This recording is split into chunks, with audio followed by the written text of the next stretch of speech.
This video is brought to you by our supporters on Patreon. If you want to be part of the community that makes content like this, head over now.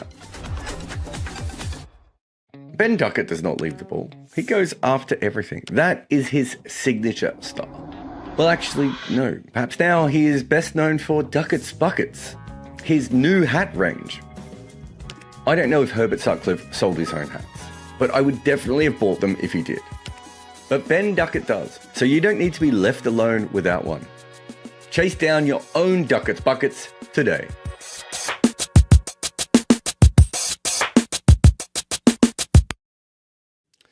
Hello everyone and welcome to Good Areas Live. Here is the Wagon Wheel and we are back for more. I feel like I was just on with Bayram, the longest ever podcast we did last night, but I'm back again for more of this. If you're new to the Wagon Wheel, the best way to describe it is you ask questions about cricket and I mumble answers towards you.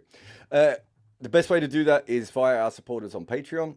But if you are live in the YouTube chat, you can also do super chats while we're here. But on the Patreon, you certainly have the ability to get them in early, and you don't have to make sure that you are actually here live. And Mob King has done that. And he started with maybe one of the more random questions I've been asked in a while. In fact, I just had to look through my phone. There's some really random ones here.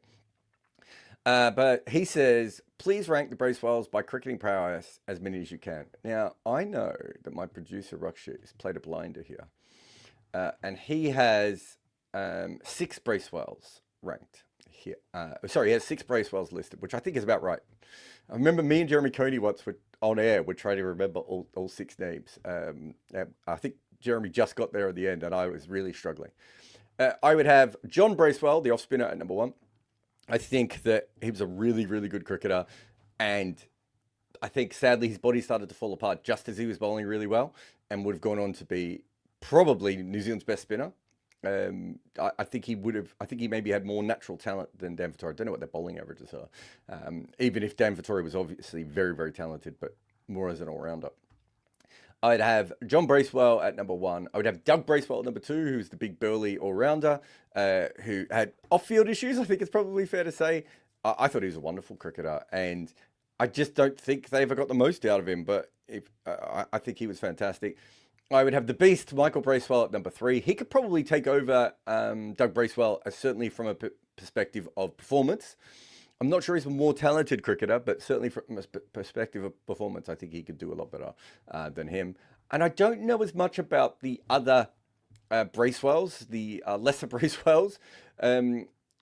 So I don't know how to... I would have to go through the individual records of Douglas, Mark, and Brendan, but purely, like, just a great New Zealand cricket family that has, you know, is very important and has been for a long period of time. Sam says... which authors' books outside of cricket or even sport have influenced your approach to writing the most? Oh, it's a very good question. Probably when I was younger, and you know, and you kind of have the sort of people that you love as a teenager, I would say that Nick Cave and Trent Reznor were probably 2 people that were very important. So both musicians and the way that they wrote. Certainly the very visual side, like if you go back to a song like The Mercy Seat of Nick Cave, it's just so visual. And Trent Reznor, again, and I think there was a big part of that. You'd probably throw Tarantino in there as well. So they were probably, in that period of time, as I was coming through, were probably 3 of the more important ones. Luke Reinhardt would be another one as well. And then you would have the sort of the standard things that younger straight guys were reading back in those days, you know, Camus, Bukowski, those sorts of people. So I think those were probably the biggest influences on me from that perspective. But I read so many screenplays. So, you know, great, I'm trying to think of the sorts of, you know, the great screenwriters. I would try and get there, especially there was... what was it? There was the scripts started coming online, right? So, you know, one after the other. And so, you know, I suppose Charlie Kaufman, William Goldman would be 2 off the top of my head. Shane Black would be another one. Nora Ephron. Trying to think of some of the older sort of ones. Oh, Francis Ford Coppola would be another one that would, I would probably be looking at those sorts of people. Diablo Cody. Yeah, so it was probably those sorts of things. And then maybe stand-up comedians. What would they be? Maybe George Carlin, Franklin Auger. I've talked about Franklin Auger before, but he was probably the closest thing I had to a writing mentor. Incredibly important to me over a couple of chats that I had.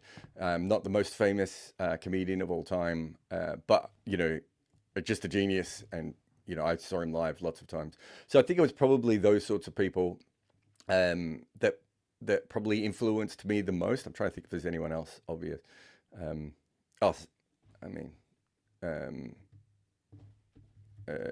it Sam? Yeah, Sam Peckinpah. So I kind of came to it kind of from music and everything else. I did read a lot of books, but I wouldn't say I was as influenced by books, maybe until I got a little bit older. And then I probably started to get in. But yeah, my writing style was always kind of different and flowed in a different pattern than many other people. So there were writers I met that I tried to sort of copy their style, but it didn't really work for me. And so what really worked for me as a writer was when I just started doing what came very natural to me. And my thing is that I was lucky enough to grow up in an environment where I had two incredible storytellers around me. So my nan was one, and she just had the ability to tell these stories that just kept you hooked. My friends would come over to listen to her stories, right? And there's another guy who's a family friend who we called Bonga Bonga. And again, he just had the ability, and I think I learnt that as much as anything was that sort of oral storytelling skill, which is probably why and that must have something to do with me being dyslexic as well. And so my combination is probably a combination, if you think about it, of screenwriting and sort of oral storytelling more than sort of straightforward writing.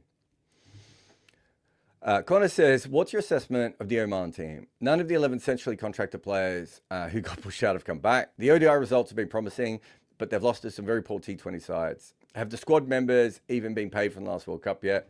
I'm not 100%. I think some of them got paid, but I don't want to say that everyone's been paid because they probably haven't. Yeah, this is not the best team that Oman can put out. I think considering that, they've still played really, really good cricket, and we have to respect the players that have gone out there. But you look at the talent that they're putting out on the field at the moment, and you know that they've got more talent that they could be using, and it just feels like they're missing a trick here, right? They could be a much better team. So I think it's a really exciting time for Oman cricket. And, they've done some great things in the past, but having this falling out with the players has caused some issues. And yeah, so as it currently stands, I still think that they could do a lot better. But this is one of those stick or twist moments. Can they just fix it and bring everyone back and make it right again? Or is it just going to be that sort of fractured system going ahead in the future? Hurt says, from yesterday's match, India's opening partnership showed two very different batters. One with eye-catching golf-style strokes, and the other one with surgically piercing fields with high strike rate. Which one kept you relatively more engaged?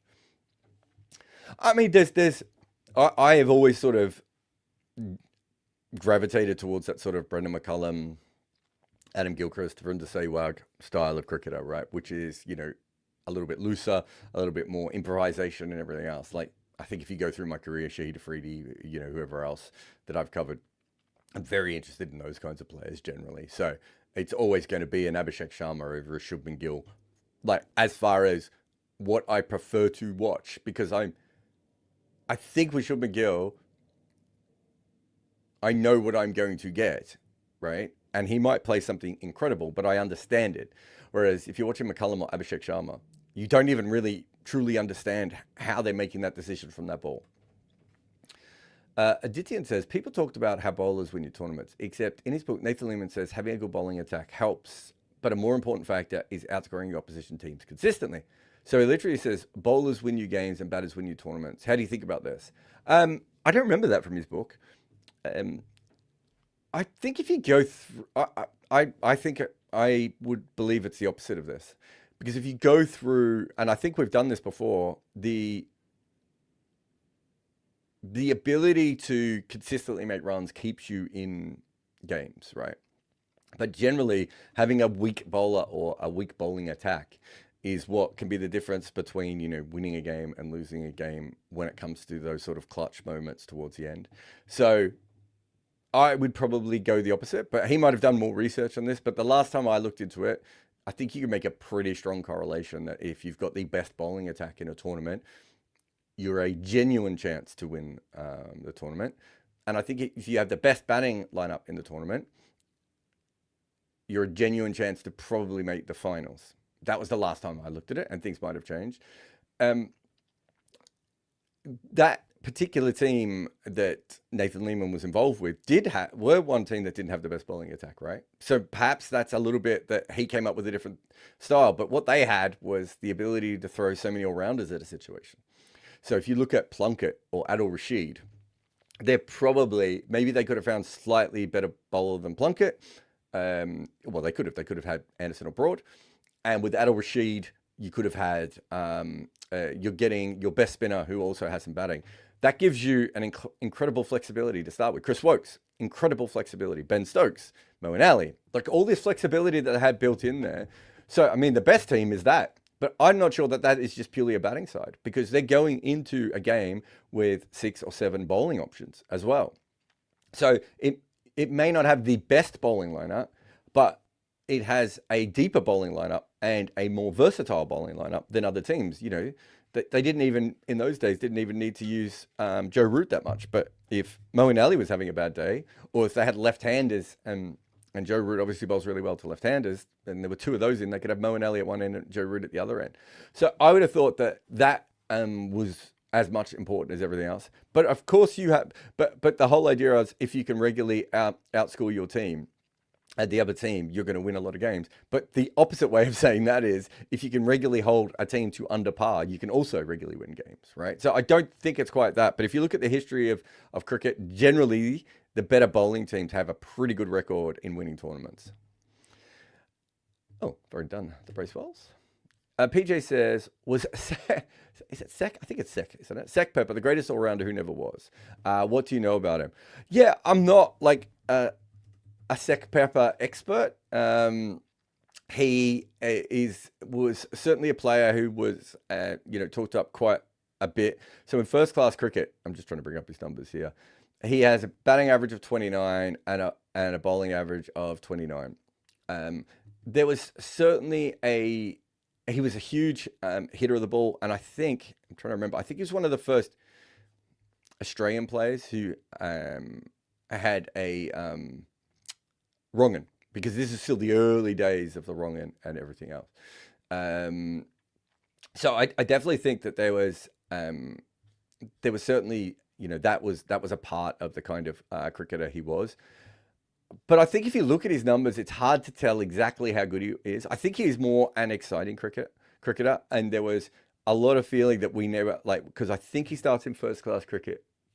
Oh no, sorry, I got his era wrong. He wouldn't have been one of the first wrong bowlers, because you would have had Clarence Grimmett and Bill O'Reilly, and Arthur Maley would have come through by that point. So he was very much of a period where Australia was picking those kinds of bowlers. Liked to hit the ball very hard. And I think certainly was a good cricketer. But if you look at his numbers, he doesn't quite pop. So we don't know how much of that is just because he missed his peak. But I think he was probably like an exciting player, because you've got a leg spinner who can spin the ball both ways.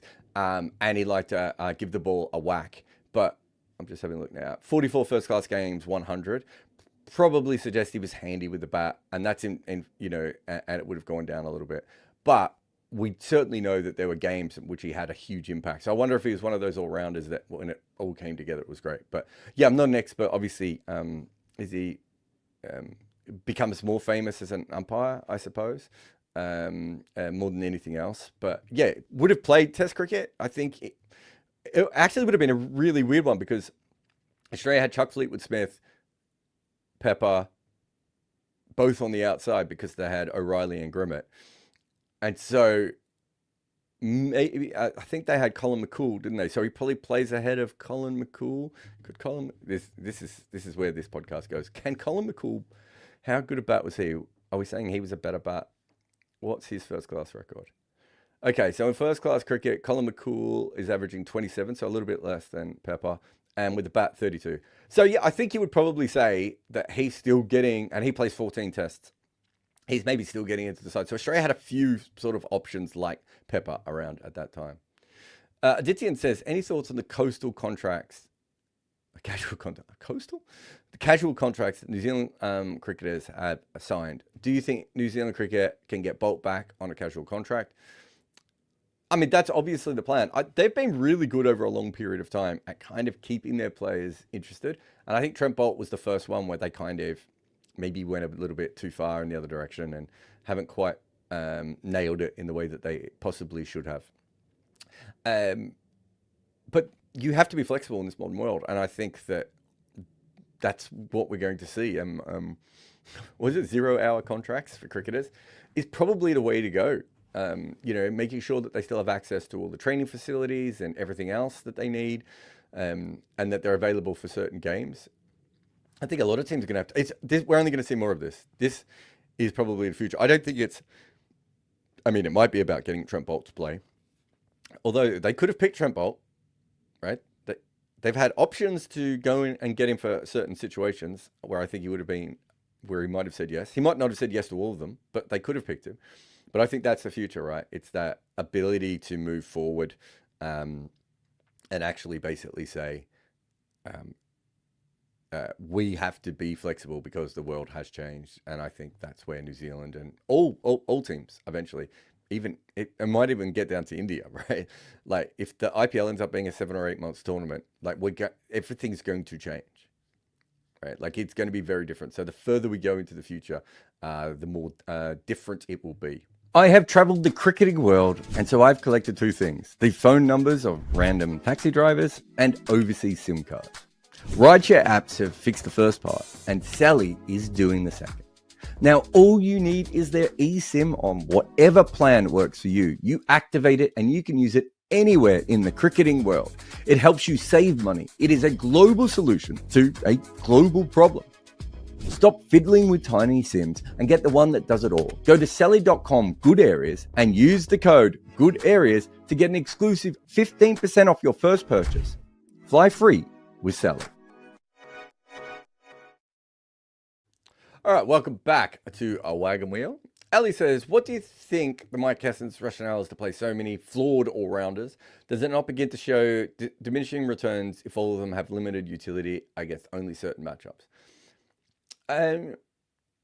No, I can understand what he's trying to do.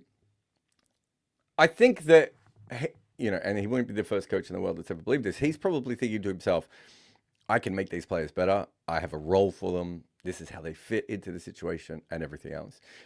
But at the moment, it's a little bit flawed, right? Because they're not particularly, worthwhile, or they're not ready. So he's probably playing a bunch of punts on cricketers that he thinks he can upskill, and he's trying to get the team ready. I don't mind the actual makeup of the squad. There were problems like saying Ayub should have been first drop, not opener. There are some issues within the team, but I understand what they were trying to do. They're just not very experienced. They're not quite up to the level, as you would say, at certain points. And I think a lot of their batters are a little bit more. They're very good against certain things and very poor against others. I think that's the same with their specialists, though. I don't think that's an all-rounder thing. Sashimi says, I want to hear a steelman argument for the overseas player limit in the IPL. I know you personally want to get rid of the overseas player limit, but what's the best arguments you have heard for keeping it? I'm not sure I have had a great argument for keeping it.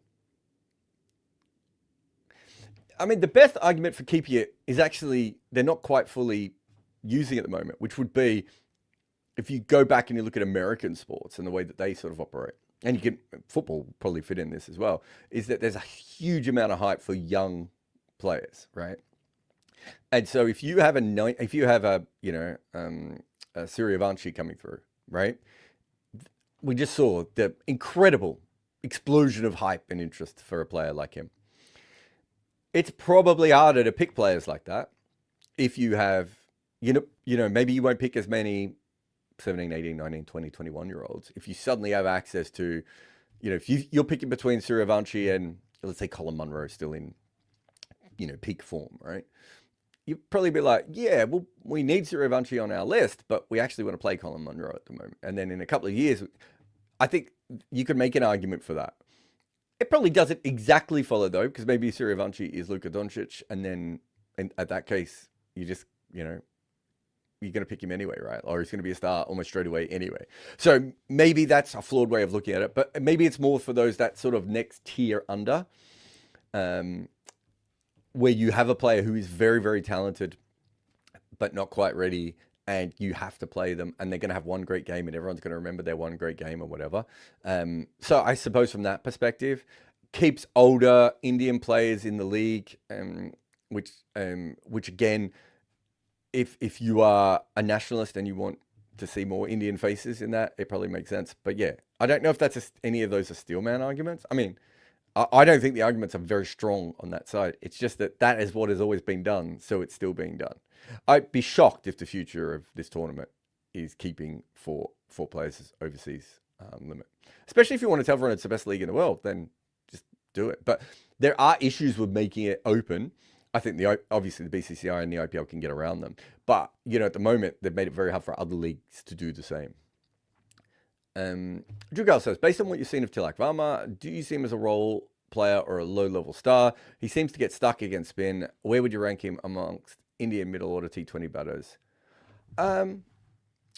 He's got a bit stuck against spin of recent times, but I think if you look at that side, I don't know if he has to particularly, if you've got everyone around him can hit spin, and we have seen him hit spin before.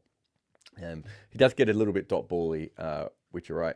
I think I probably see him as someone who can bat slightly higher up the order. Oh, actually, maybe Shreyas Iyer can still bat at 4. I think he's a much better cricketer than Parag. Patterdar's the interesting one there. But is there an argument then, and I haven't got his numbers in front of me, but is there an argument that if he's one of the best hitters against pace, that it doesn't really matter if he gets stuck against spin occasionally, right? Because you've got someone that can come in. I still think he's a really good player. Maybe they do eventually bring in Iyer or Patadar, right? But I was talking about this last night on the podcast of like, you're making slight changes to a side. Like, it's a bit, there's no massive difference that is going to come from having one of those other guys in. There's strengths and weaknesses in both cases. I think he's a very, very talented player. I don't see any reason to get rid of him right at the moment. Reese says, what would you have as the best innings of all time? Everyone loves the Gooch 154. More recently, Stokes and Pereira get a good mention. Any underrated ones that you would mention? I've talked about this before. Sunil Gavaskar versus Pakistan, 1987. I think I was astounded going back and seeing the extended highlights of that.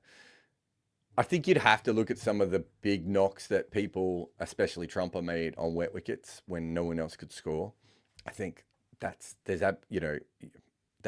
really, really hard. So those are some of the others. It's hard to go past the Stokes and Pereira ones just because of the situation that they were in. I'm trying to think of some others. But like, how do you compare Stokes and Pereira's innings to, say, is it Yunus Khan makes that big score in a huge fourth innings chase for Pakistan?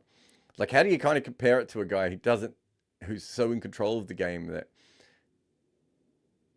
they don't even get close to losing it? Like, that's the kind of thing. And it's also with the ball moving around everywhere, right? So I think if you go through the history of the game, there's probably lots of those kinds of innings that have been forgotten. And if you're a top order batter, if the wickets don't keep falling, it doesn't get remembered as great. But maybe you're the one who changed I think of Ricky Ponting and Viv Richards as two guys who would sort of just come out and bat the way that they wanted to bat and completely reshape the game from that period on, right? And it's like, they're not going to get remembered as, like, I didn't watch enough of Viv, but I'm sure there are plenty of situations of that. But I've seen Ricky Ponting bat in those sorts of situations where I'm like, oh my God, like, that's absolutely wild batting when no one else can bat. And he's changed the game. And how do you compare that to, as I said, the Pereira Stokes kind of innings, right? Gooch is a very famous one. I've talked, Alan Border on the West Indies when he makes that whole Test match is absolutely wild. So yeah, there are plenty of situations like that. I've never done it. I know there's been books on it before. I don't know if it's something that's that easy. And when I've read about it, like here's a perfect example. I'm sure this innings is in it, but Aravinda de Silva makes a big score against New Zealand in New Zealand when Sri Lanka were not a strong side, right?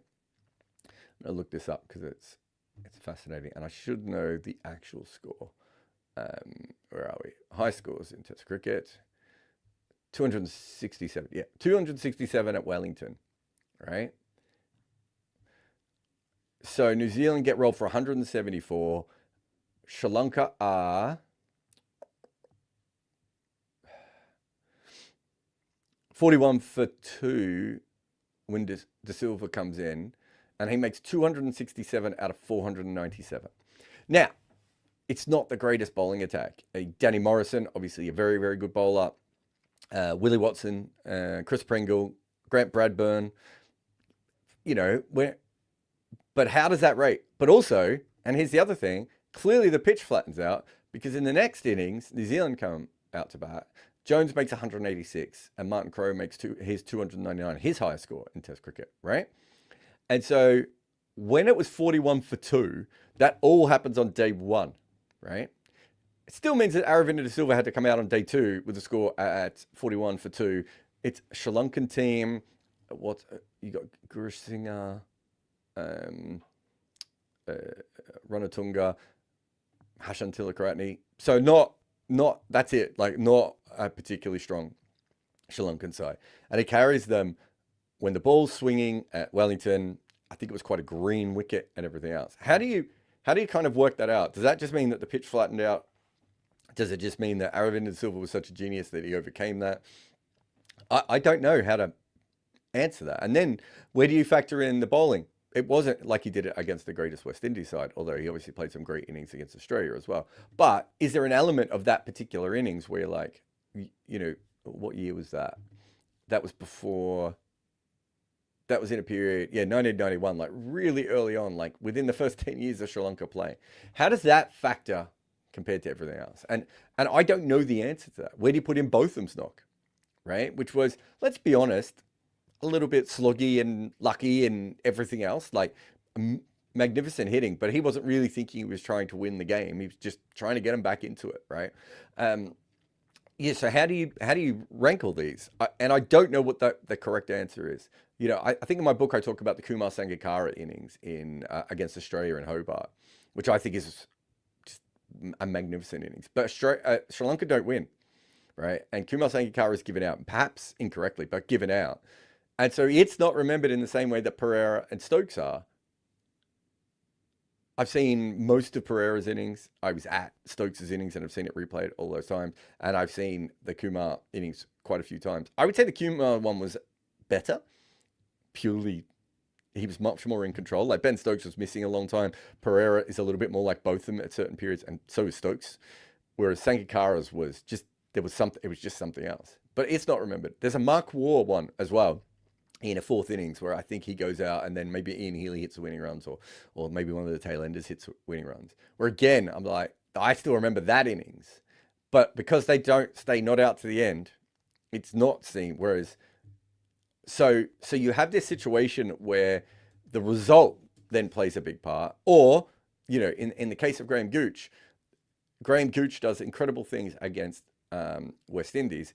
Alan Border does the same thing, but the English press aren't watching it, and they're the majority press. And the Australian press, it's very hard for Australians to actually watch what happens in the West Indies. And so when there is a magnificent innings played over there, it doesn't get the same sort of interest or whatever else you would say, buzz, right? And so again, you have this weird situation where some of these things just sort of fade away. And And I don't know, that's the thing, I don't really know how to sort of process anything. But I'll just talk about that. So Australia were chasing 270, Mark Waugh makes 116, and the next highest score was 44, right? Matthew Elliott's 44. The bowling attack was Alan Donald, Brian McMillan, Hunter Cronje, Dark Scullis, and Paul Adams, right? Not peak South Africa, but very, very good bowling attack there without it. And in the fourth innings, with wickets regularly falling around him all the way, towards the end, and Mark Waugh gets them to 258. If he gets that and he scores the extra 20 or 30 runs, right, and they win the game, where does that rank, right? And he's doing it with, 8 wickets down, 7 wickets down. But what if he chases it and they're 6 wickets down? Does that even get remembered as a great chase?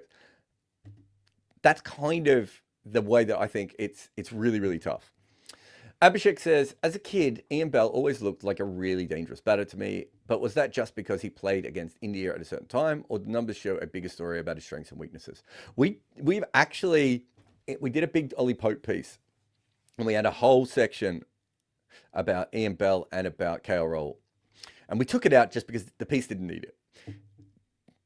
But we took out a lot of it. There might be still some mentions of Ian Bell. I can't remember if there's any about KL Roll. But we took out a lot just because the piece didn't need it. But when you really go in, Ian Bell played in an incredibly strong batting era. Like one of the strongest ever. And his numbers are good, but his numbers aren't all that much different to Ollie Pope's. Right? Ollie Pope's done a similar kind of job in a much tougher batting era. And so it's fascinating to go through and have a look at these things and how they work and everything else. Ian Bell was very technically correct and he looked very good. I don't think he was always brilliant at making runs when it wasn't working. And so he looked like he was on rails when he was in and he was set, and he would just continue to go until, maybe he would have a bit of a brain fade and be dismissed before he goes on. But he would look on rails for about 40 or 50 runs.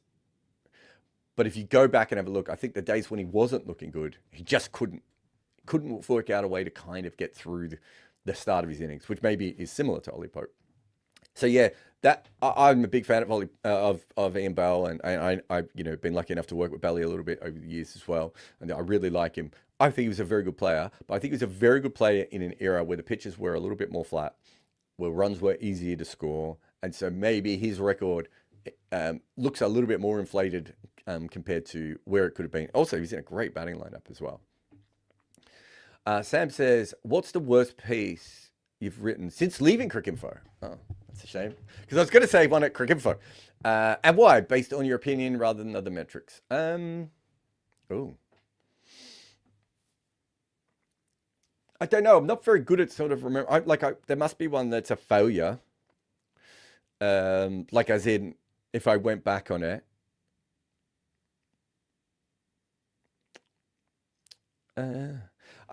I can't think of anything off the top of my head, Sam, but there's sometimes when I know what is a very good idea, and either it's rushed or I didn't pull it off the way that I should have pulled it off. And that has left me frustrated. There's probably also just a bunch of pieces that are a little bit more. When we were at Cricinfo, it was quite interesting. It was sort of at the period of where people were starting to do more listicles and the subheadings. And I remember me and George were more narrative writers. We were really upset. And then when I got into it, I realized actually you could do incredible things with a subheading or sort of more of a listicle style, right? I don't think at Cricinfo we did listicles in those days, but there was something to be said for doing that. And I still really should do more listicles, but I just haven't really gone back to that. But I remember with the subheading, and then when I left and went on my own, I think there was sometimes when I did it, and I realized after a while I was writing them as a crutch and as a quick way of doing it, rather than writing my best work. I'd have to go through all the Substack pieces. I'm sure there's some that I just didn't nail and didn't get in. And there were some that, especially early on, I didn't have any subs or anything, and you probably just need someone to come in and go, this doesn't make sense, or whatever. So I'm sure there were lots of little things like that, but I can't remember anything specifically that I have since Cricinfo It's quite often though when you write for like the Cricketer magazine ones I do. I'm trying to think. There must be like freelance articles that I would have written though that were pretty bad. Oh, actually, the worst stuff that we wrote was during the 2023 World Cup when we were writing these I don't know, gambling SEO pieces. They would have all been horrible, right? Like I'm just trying to go through and write as quickly as possible, trying to hit the SEO targets, try and put as much cricket knowledge as I can in, but as quickly as possible. They would probably be the worst thing I've written, actually, off the top of my head. I can't think of anything worse than I would have written. I probably rushed out a couple of Cricket 8 articles at times just because, I would have been during a tournament or something. So those are the ones. I wouldn't have thought there's anything that I'm massively unhappy about on Substack. But there might be pieces on Substack that I just know weren't as good as I could have written them. But I don't remember anything bad. The worst piece that I remember writing, I've written heaps of bad, but the one that really nags me and I use in my sports writing course, which for those of you who've signed up, we are rejigging it and it will be up again shortly. The ones that are really, really bad have been the, what do you call it? The Afghanistan piece. Afghanistan playing England in 2016. Yeah, 2016 World Cup. That piece still annoys me to this day. I can't think of many. I'm just much better at getting to the point that I want to do now than I probably was back in those days. James says, of all the bowlers who have breached 100 miles per hour, Tilak Akhtar were of a similar era. Was that they were truly faster than modern bowlers, or would that have been speed gun issues? Yeah, I think there is an element of speed gun there. I think it's also fair to say that Tilak Akhtar, Jeff Thompson were ridiculously quick for their era. But the speed gun has changed quite a bit since then. And, it's changed since Jeff Thompson to Brett Lee's era is very different, right? And again, it's changed quite a bit since then. So I would say we know a lot more. We know that the speed gun in that era really, really didn't help taller bowlers, for instance, which is, is not the case anymore.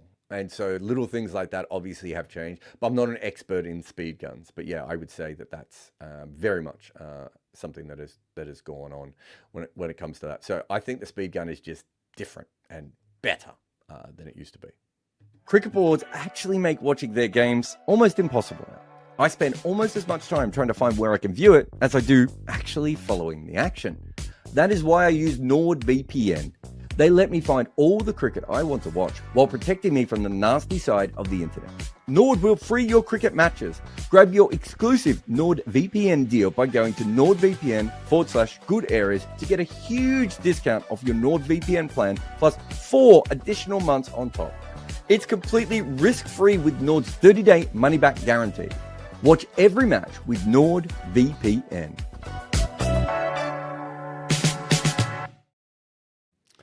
James says, all of the bowlers do... Oh, God. Just sat there mucking around.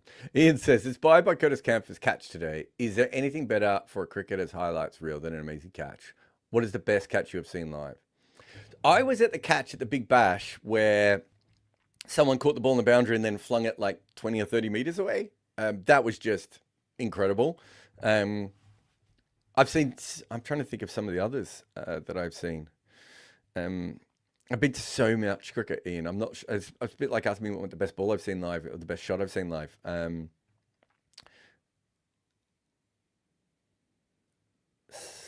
Was it one of Ben Stokes' catches in the Stuart Broad one? That was I remember being at a first-class game and seeing, I want to say, is it Ollie Rayner? Was that the off-spinner? Took a one-handed catch at slip that was just ridiculous. That was kind of past him and above his head.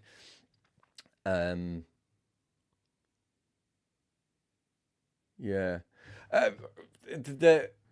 I don't know if we actually highlight catches enough, Ian. So I think you're right. It should be a bigger highlight for players, but I'm not sure it actually works out that way, which is a bit of a shame. It's funny how often I will see, the best shots for a player, and I was like if you're doing a Ricky Ponting highlights, surely you would do the best shots, the best catches, the best runouts, right?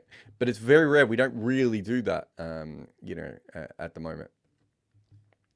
Will says, if you could create another regional cup along the lines of the Asia Cup, which is the one that you would do or have the most fan interest? Which is the one you would think would have the most fan interest and most good in terms of developing cricket? Well, this should be a proper European league, right? Like that's Edinburgh Rocks. That it was a real shame. There's a couple of times North Sea Oil tournament and then the Euroslam or whatever it was called are the two that it's a real shame just haven't worked, right? And just haven't ended up existing properly or anything else. They would be incredible. I'm not sure I think it would also be good. I don't know which other one would have fan interest. But, in cricket, you obviously have, in rugby, you obviously have like a big sort of New Zealand, South Africa, Australia kind of rivalry system, whatever you want to call it. You throw in Zimbabwe, Papua New Guinea. I don't know, is there like a Southern Hemisphere kind of cup that you could have? I just don't know if any of them would work though. The European one probably would, just because I think it would help develop players, and I think it would be really interesting going ahead. But yeah, I don't know.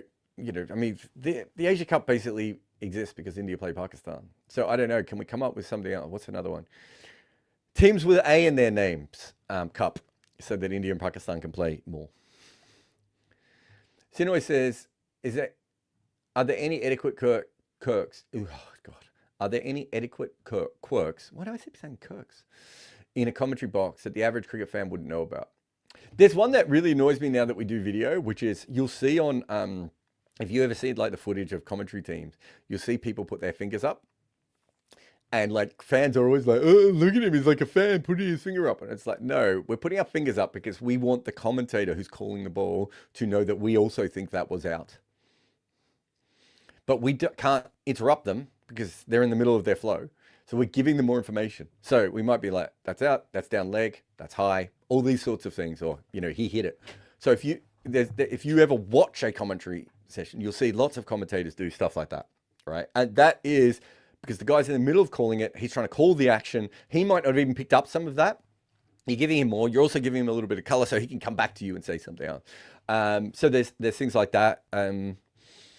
Obviously, you have to stay quiet in the back of commentary boxes. Mics do pick up a lot of things. You should. I would say that's probably something else.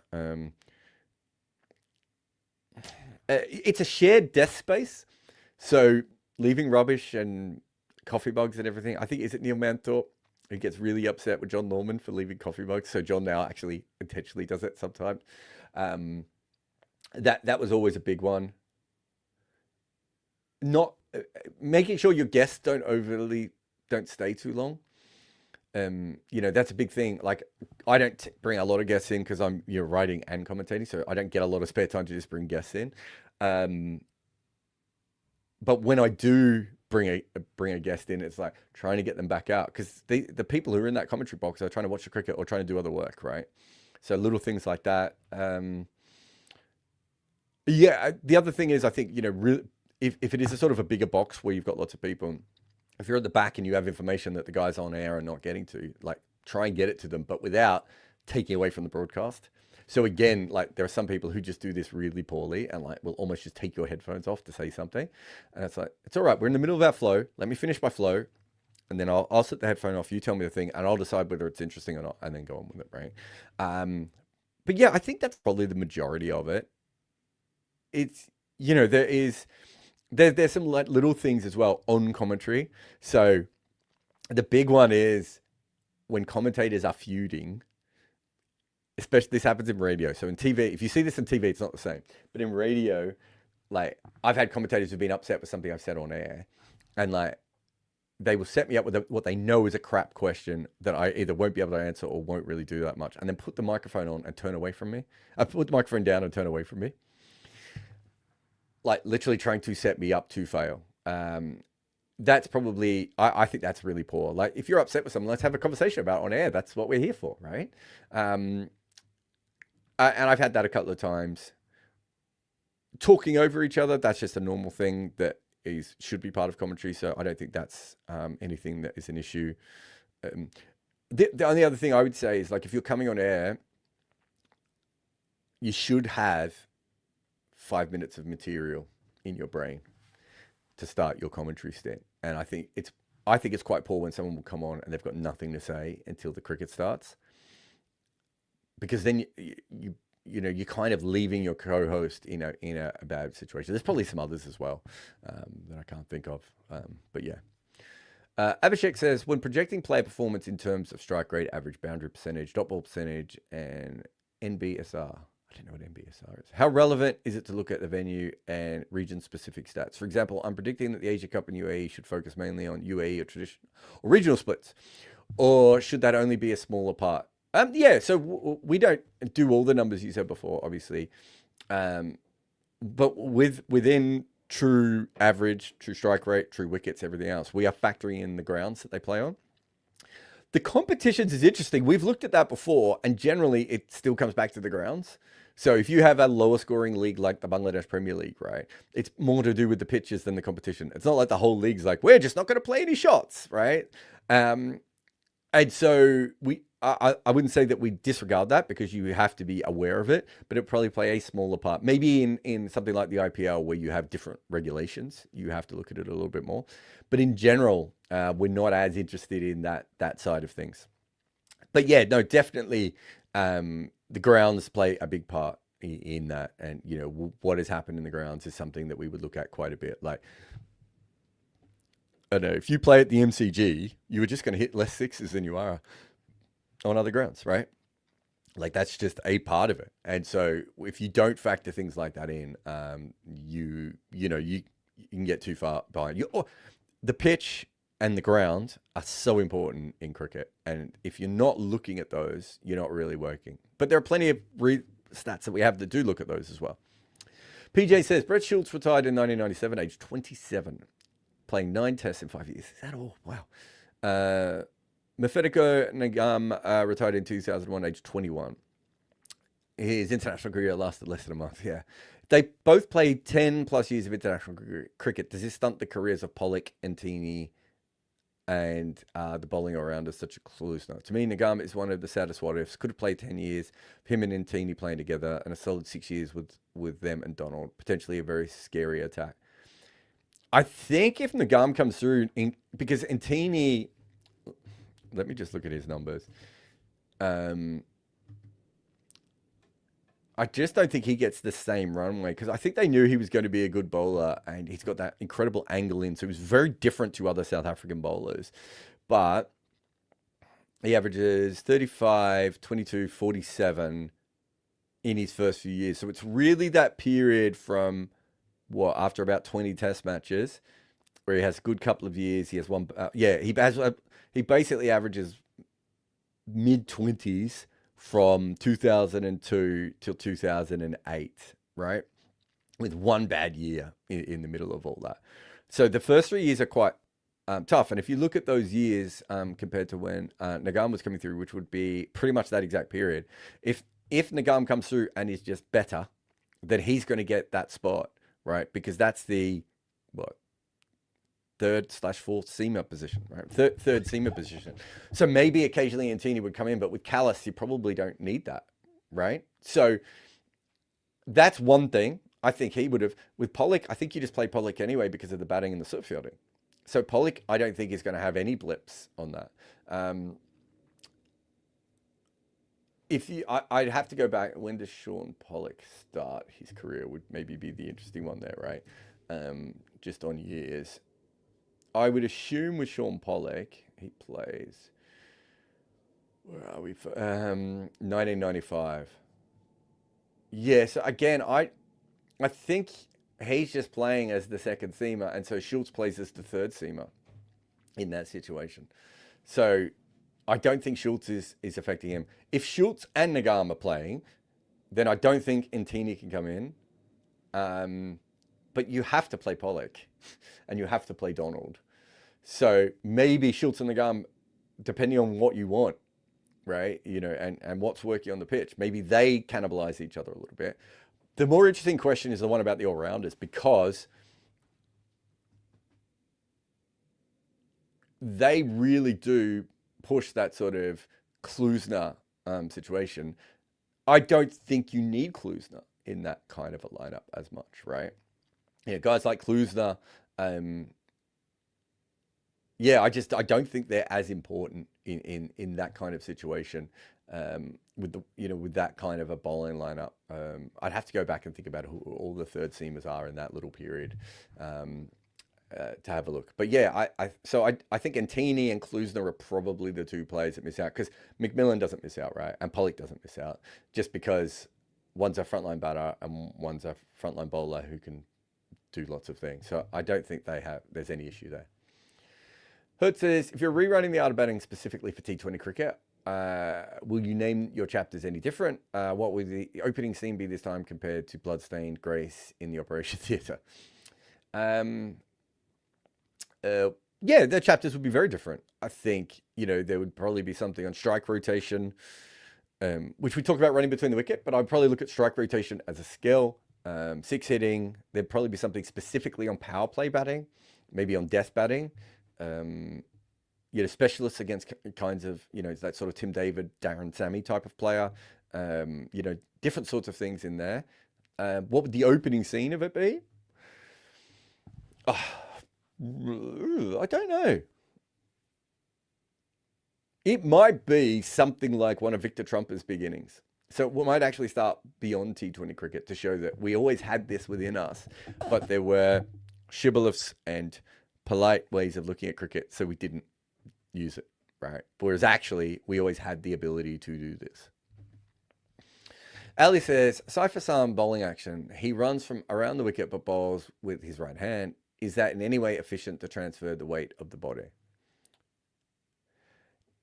It's obviously something we've seen a little bit. Ashwin did it. Chahar did it. Is it Chahar? Yeah. It's from a biomechanical situation. Let me think about it. From a biomechanical situation, if I should be able to still get rotations through my hips coming from that angle,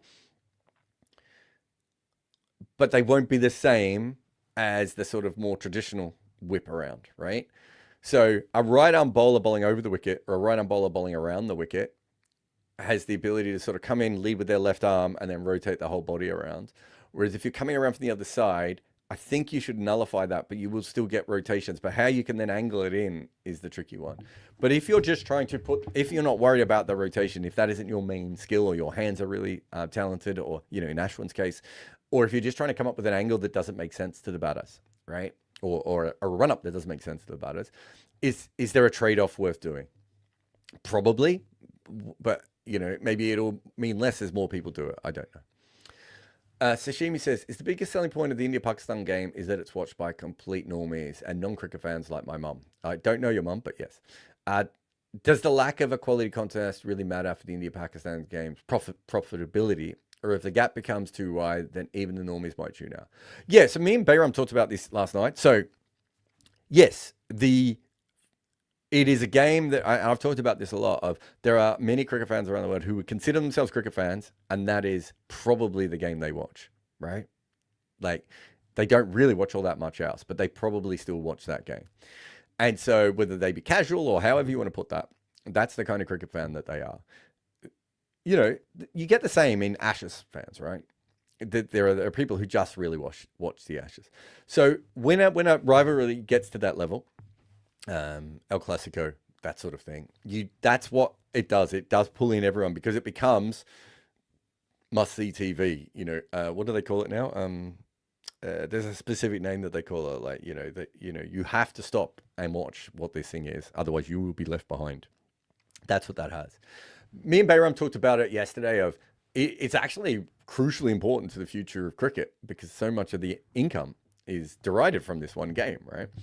So there is an element, without any doubt at all, of like, if the game gets crap, you're not going to make as much money from it. So let's say the exact gulf between these two teams just stays the same for 20 years. At what stage does the sting come out? And do the casual Indian fans go, it doesn't matter if we beat Pakistan anymore, we're so much better than Pakistan? Or does the geopolitics always trump that? Right? That's the other interesting thing.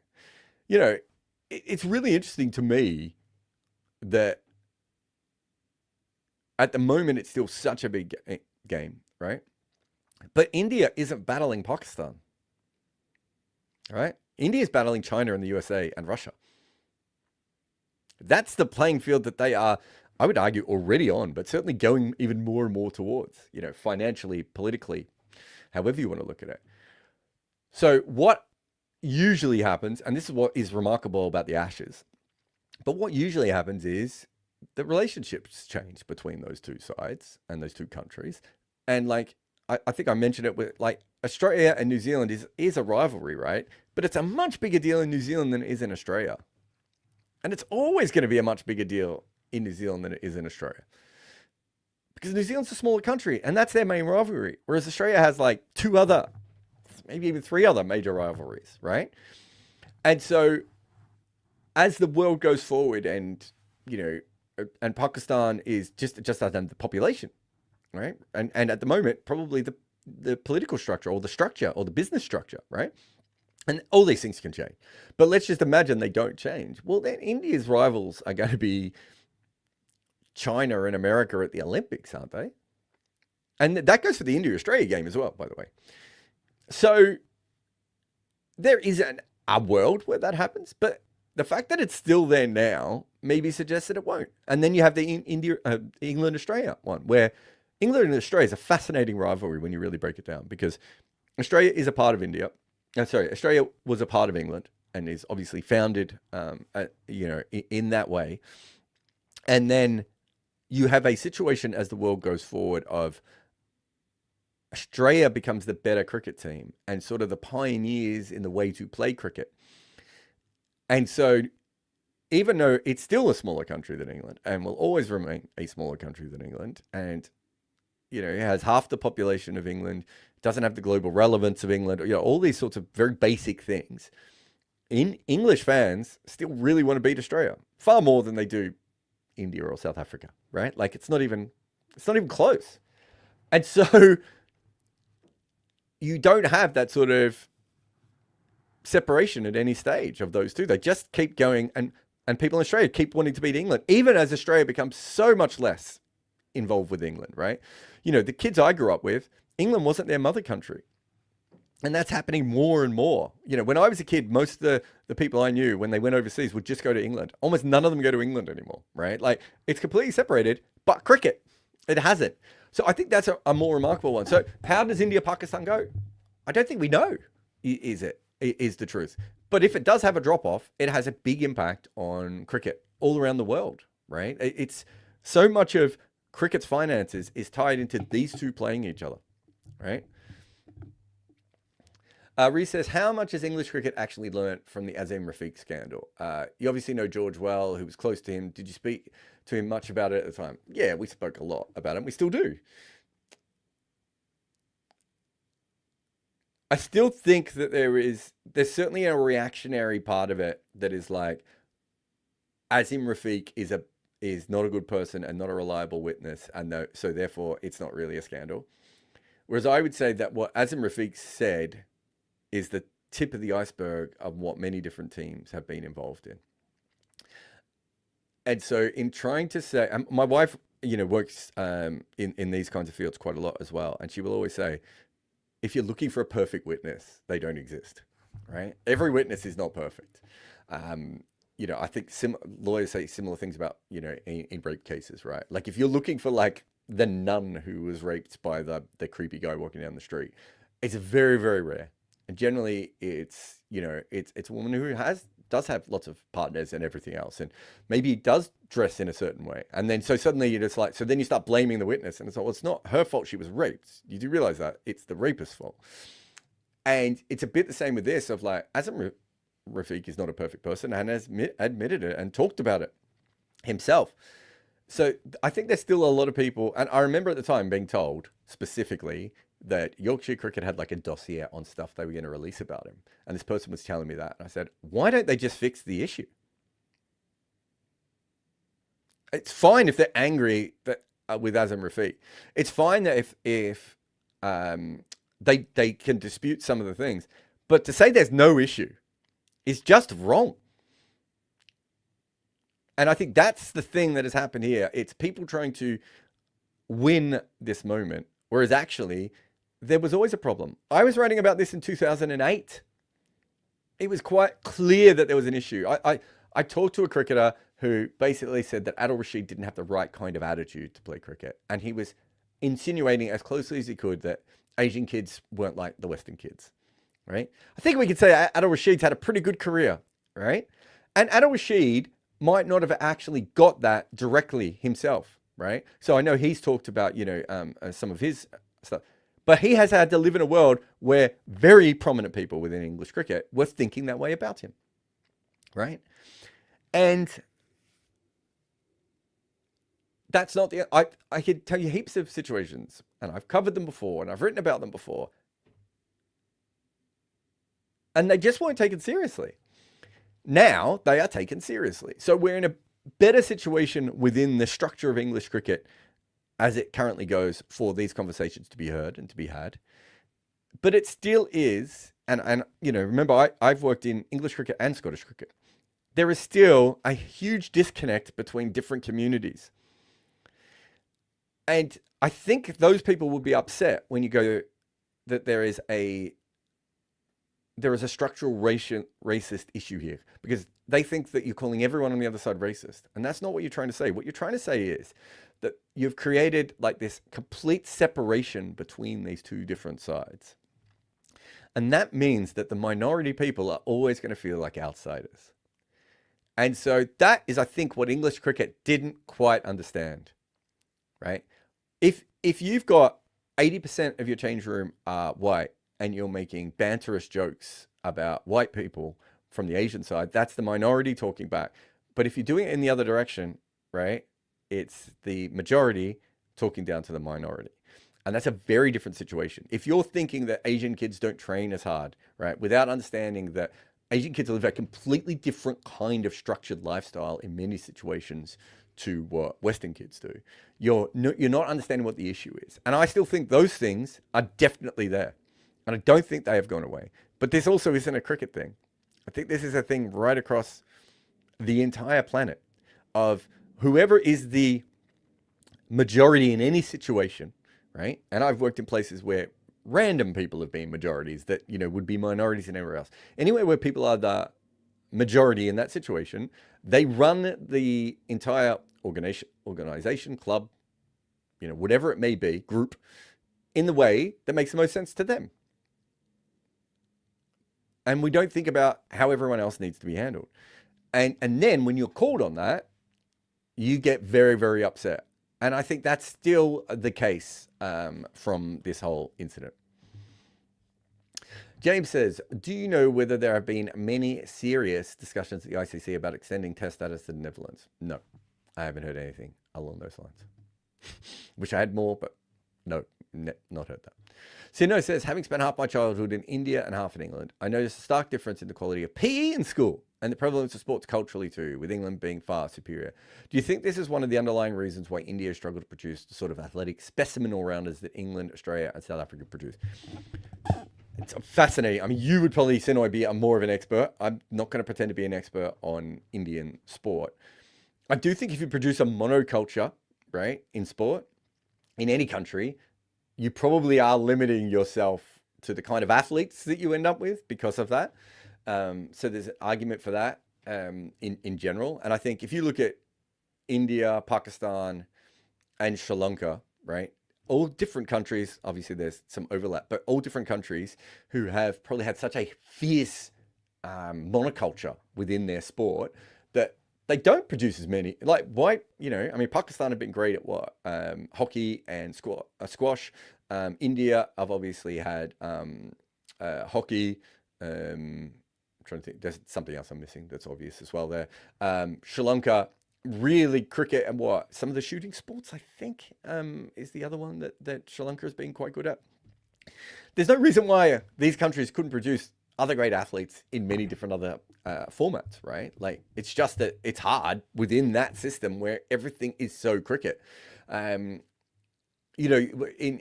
England, there's all this talk about how much football is like the monoculture, but it's not. If you look at the sports pages, or my daughter's first PE lesson this year is hockey, right? Like, it's just not as dominant as you could see in some of those other places. So I think I think it's a fascinating thing you talk about PE.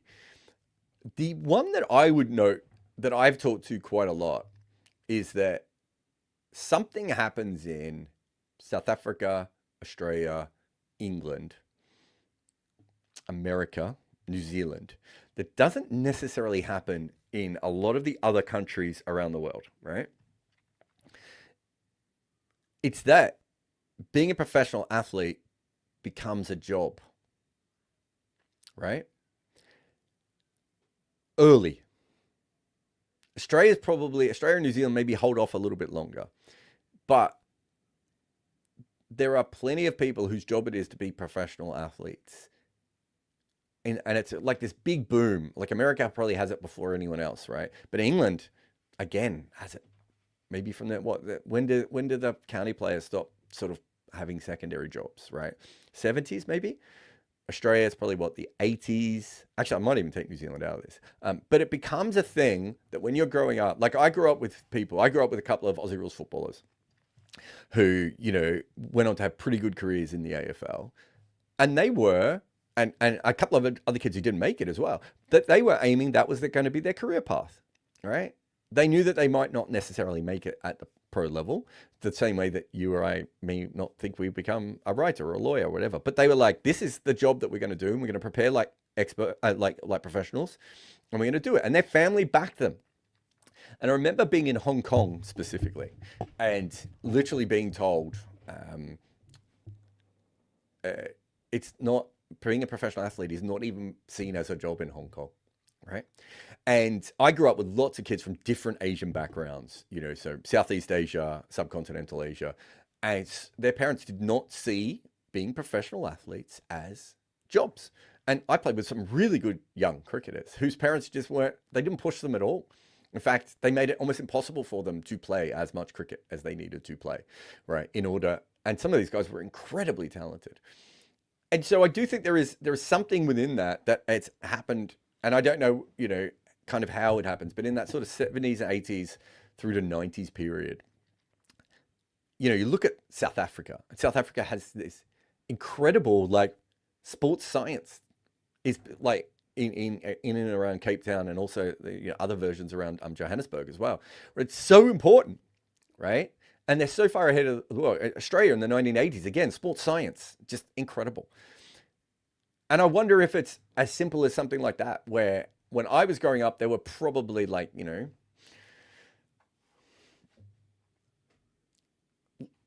probably 6 to 8 guys at my school at any one time who were on a track to be professional athletes, and their family was 100% backing them to do that, right?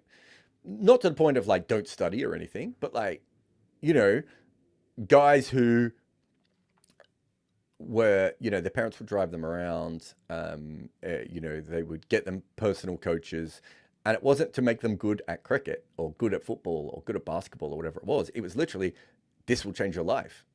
This is your opportunity to go and play professionally. And, a lot of the kids I grew up with went on to play college basketball in America. As I said, a couple of kids I grew up with, Aussie rules. A lot of kids didn't quite make it. There was a kid who was a really good cricketer who lived around the corner from me, who went on to be Australia's physio, right? So he never played for Australia. I don't even think he played for Victoria. But he was the great young cricketer who just didn't quite make it. And he goes on to be like this really important. So there's an industry, even when you don't make it. And I don't know if that seems to be a cultural thing within certain countries that hasn't always been there. And then if you don't have that monoculture of one sport, like there's the ability to change between sports. So I know another guy who was a footballer who was thinking he was going to go and play in the AFL. It didn't quite work. He didn't have the sort of fluidity to play in the AFL, but he was like 6'6" or 6'7" or whatever, and he ended up getting like a scholarship to go and play basketball somewhere else. So there was even a backup when you didn't make it, right? Matthew Wade trying to make it as Matthew Wade, Brad Hodge, both trying to make it as Aussie rules footballer. Shane Warne trying to make it as an Aussie rules footballer, and then go back to another profession after.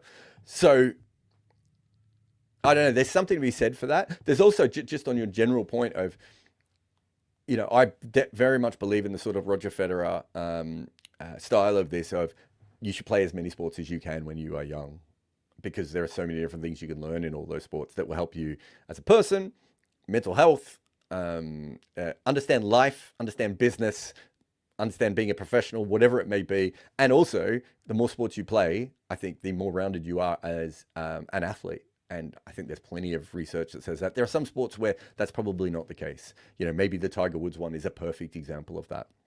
But I think that, you know, that you could do that. And maybe in some of these other cultures, we don't have it. But I would assume it will come in everywhere, right? Like, I haven't spent as much time around like academies and stuff in India. I can't remember the last time I was in an academy in India. 2017, maybe? I'm trying to remember what year I was over there. Actually, I can't even remember when it was. But you were starting to see that come through. But it still felt a little bit more. I still felt that it was a little bit different to what you were seeing in other countries.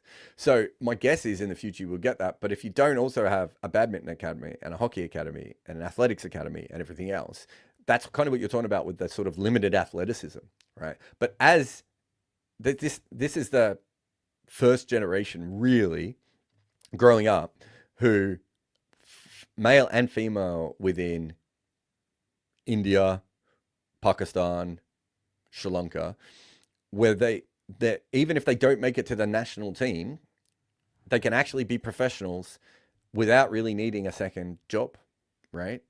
I think I'm right in saying that. Whereas that probably happens, by the early 90s in Australia? You have a couple of guys who are half and half, obviously, but probably by the 90s, most cricketers who are coming through in Australia are full professionals, even if they're just Shield players, right? They might own other businesses and still make other money, but they don't need to. It's just additional income. They're making money off that. The same with county players, right? And so once you get to that situation, that's just a job, right?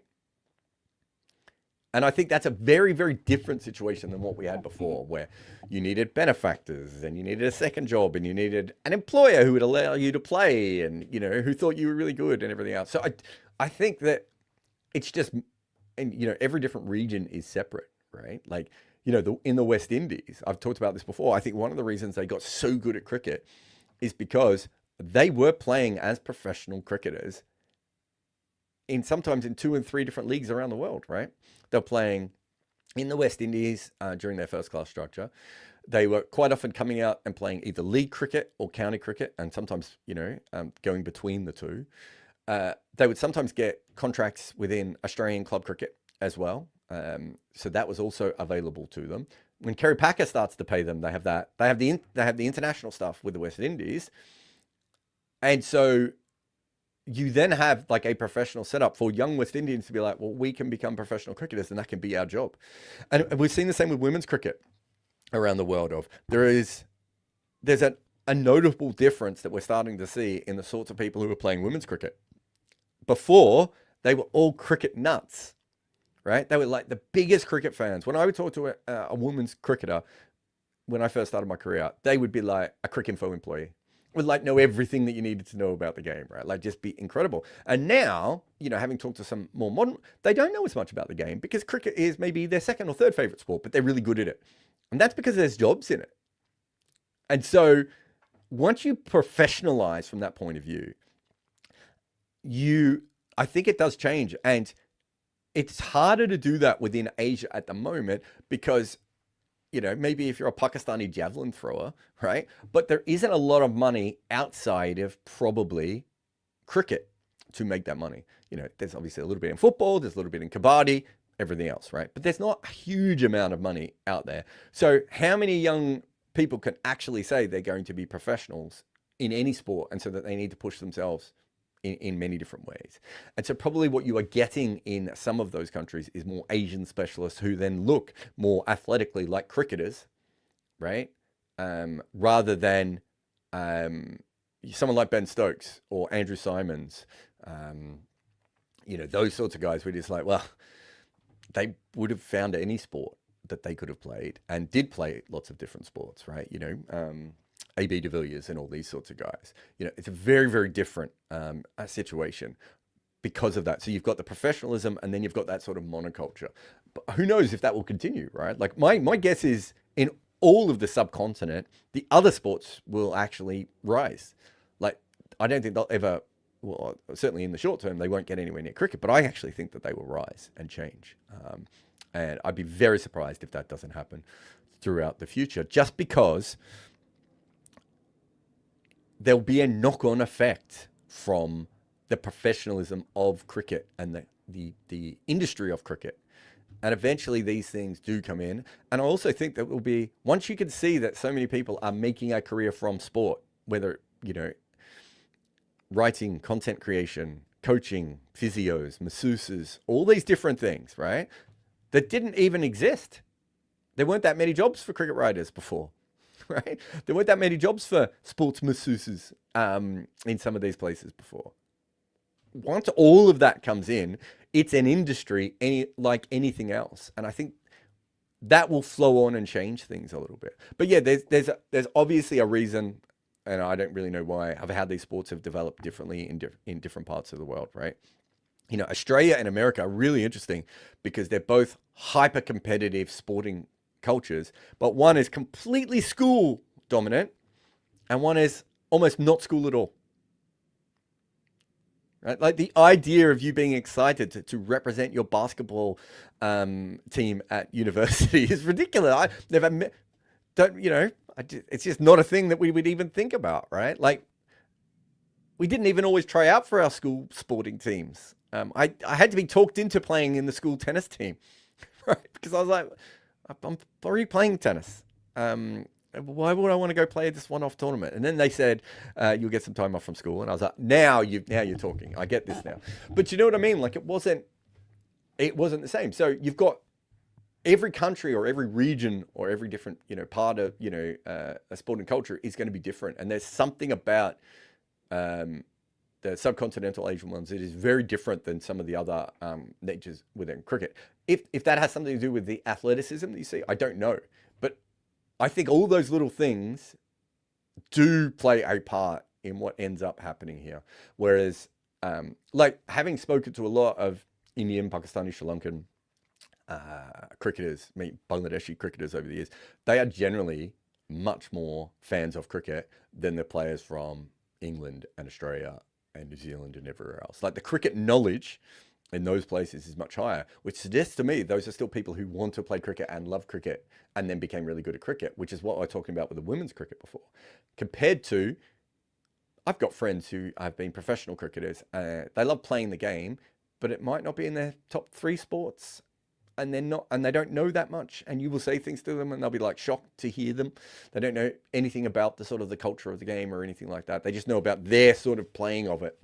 And, you know, so these are completely different sort of ways that people are coming in. As I said, a bit like what you see in 2 countries like America and Australia when it comes to sport.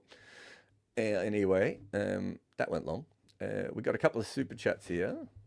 Of course, it helps if I get the other chat off the screen first. A couple of super chats here. Where are we here? Sambit says, as a huge admirer of your channel, I feel it would be great if you discuss more about women's cricket, like how you do men's cricket. We'd love to, man. We barely get to discuss men's cricket as much as we would want to as well at the moment. So we were looking at having a women's, what do you call it, show. Unfortunately, then Estelle had some issues and we hadn't really been able to bring it up. I still think we will probably have a women's show going into the future. What else would we have, Samba? I'm trying to think of the next one. We've got some big pieces coming up on women's cricket shortly. I mean, we've got big plans for this as a network and everything else where it would cover up women's cricket a lot more. We generally cover women's cricket around World Cups because we cover World Cups, right? So we covered the last Women's World Cup. We will cover a bit of this Women's World Cup coming up. You know, me and Estelle were both, I think Estelle's going to be out there. I was hoping to be out there. I'm not sure I'm going to be able to be out there at the moment. I would love to cover associate cricket more, Sam, but I would love to cover disability cricket more, right? First class cricket more. I love first class cricket. There's only so many hours in the day and we don't have, you know, endless budget.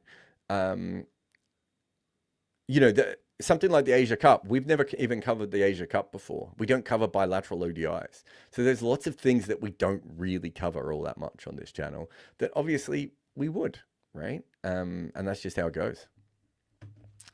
Sandcop says, how much can an individual change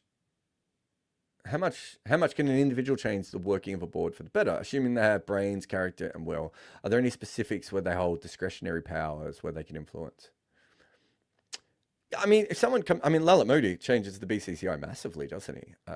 James Sutherland changes Cricket Australia massively. Warren Dutram at Ireland is another example off the top of my head. These are people who have come in with very strong views, or very strong methods, or cult of personality, whatever you want it to be, and have changed things really quite drastically at times.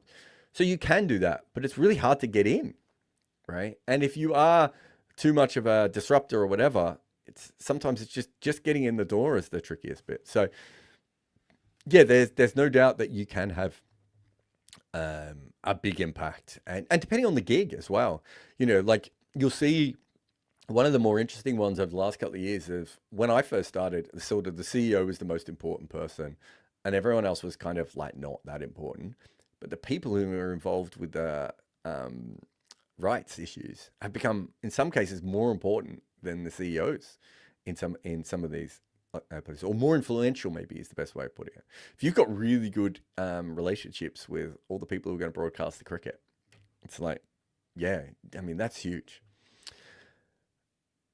Member of Karthik Krishna Army. In the last innings, Wokes was batting with one hand. If he was hit by a bouncer, will the concussion sub bat with one hand as well? No, he would not have.